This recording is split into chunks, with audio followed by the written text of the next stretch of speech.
গাহৰি মাংস খাব পৰা নাই, বোমা ফুটাব পৰা নাই, মাছ মাংস খাব পৰা নাই। ইয়াত কিবা নিশ্চয় কিবা একটা আছে না, আমি ল'ব নোৱাৰে। সিহঁতে বিটিআৰৰ চুক্তি বনাই পেলাই বিটিচি কৈ পেলাই শেষ। बजट का जो हलवा है सर, ये बट रहा है।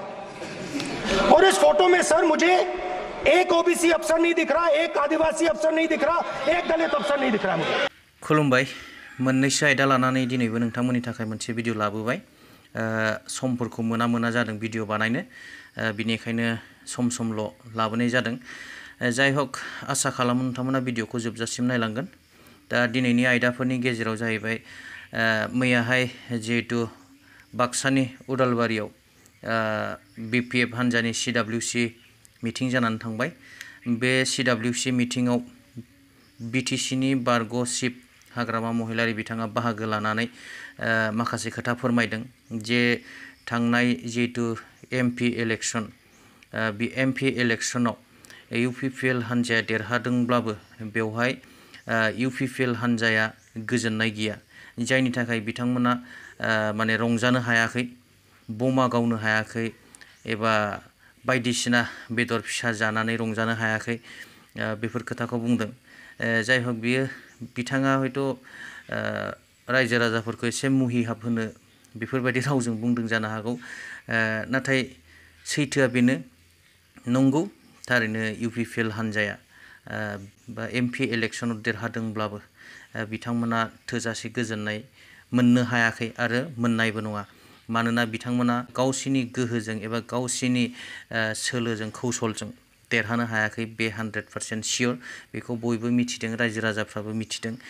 बिथांमोनहा मोननै मोनथाम दोलो ज' लोगो नांनानै गेलेदोंब्लाबो मात्र 50,000नि एसेल' बांसिन भट मोननानै बिथांमोना देरहानो हादों।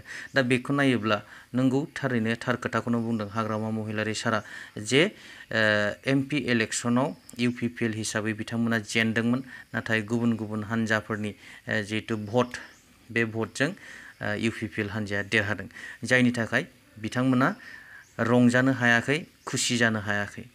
आरो गुबुन फारसेथिंजाय BTC ओनसोलनिफ्राय जोंहा सानै MP, जेरैहाय दरं उदालगुरिनिफ्राय दिलीप सयखिया बिथां आरो जोंनि जिहेतु 1 नं क'क्राझार लकसभा समस्ति बिनिफ्राय जयन्त बसुमतारी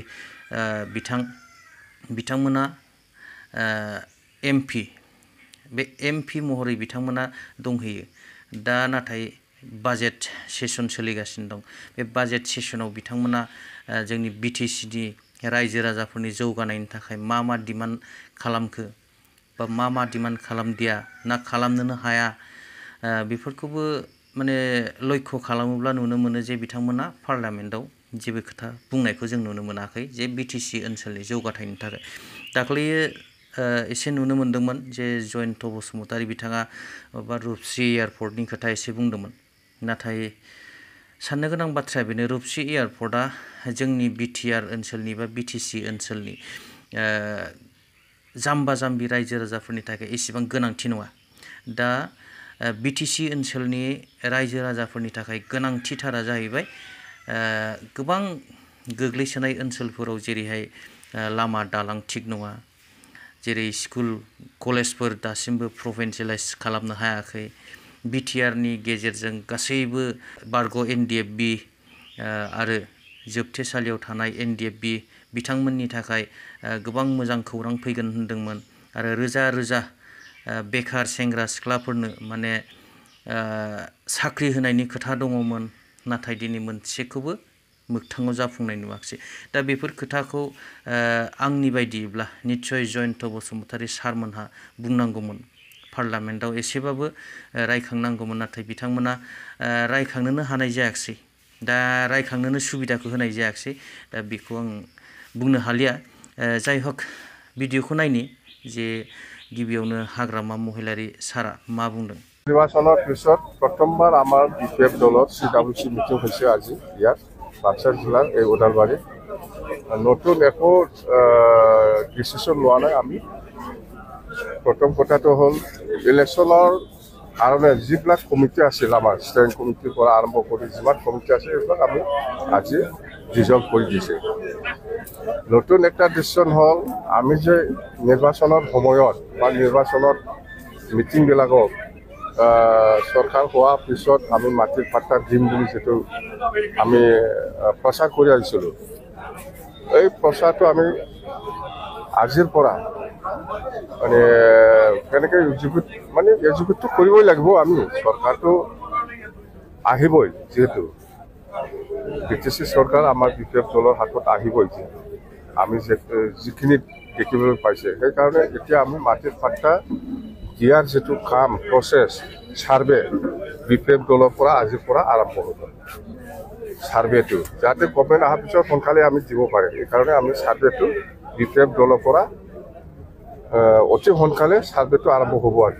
এইখিনি ডিচিশ্যন লোৱা নির্বাচনত আমি খেলিম সিডলি উপনির্বাচনত বিপিএফ দলে আমি খেলিব অকলে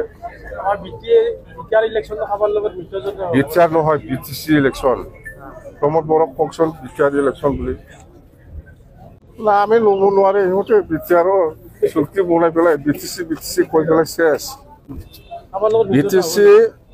বিটিসি নির্বাচনত আমি ভালকে জয় হ'ব এইবাৰ এমপি ইলেকশনত ইউপিপিএলে কেনেকৈ জিকিছে ইহঁতে নিজে আচৰে বোমা ফুটাও দেখিছে আপোনালোকে হা ইউপিপিএলে জিকাৰ পিছতো বোমা ফুটাব পৰা নাই কি কাৰণ ৰহস্য আছে গাহৰি মাংস খাব পৰা নাই বোমা ফুটাব পৰা নাই মাছ মাংস খাব পৰা নাই ইয়াত কিবা নিশ্চয় কিবা একটা আছে নহ'লে একজন এমপি জিকিছে ফুৰ্তি কৰা নাই এইটো আচৰিত কথা মুঠতে আমিহে জিকিছে আনঅফিচিয়েলি আমি বিপিএফে এই এমপি নিৰ্বাচনত আমি জিকিছো পুৰা 100% নাই এনেকুৱা মিত্ৰতাৰ কথা আমি এতিয়া আজিৰ দিনত আলোচনা কৰিব নোৱাৰে সময় আছে সময় আহিলে আমি কম কাৰ লগত কিবা হ'ব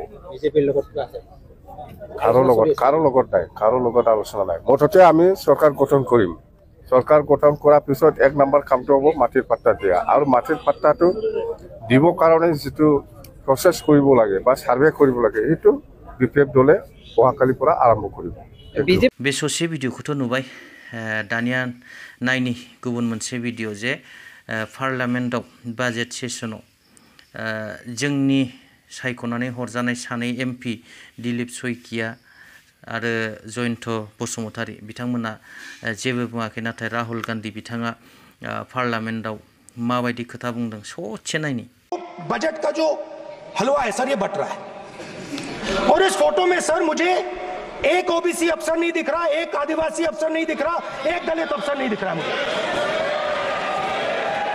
ये हो क्या रहा है सर देश का हलवा बट रहा है सर और इसमें 73% का एक है ही नहीं सर ये आप लोग हलवा खा रहे हो और बाकी देश को हलवा मिल ही नहीं रहा है बे गासैबो भिडिअखौ नुनानै रायजो राजा नोंथांमोना माबायदि मोनखो प्लिज कमेन्ट सेक्सनाव लिरहरदो जाय हक दिनैनि भिडिअखौ जाय बिथांमोना जोबजासिम नायबाय रोजा रोजा साबायखर थाबाय आरो उननि भिडिअ लोगो मोनगोन आसा खालामबाय थेंक इउ गोजोन्थों।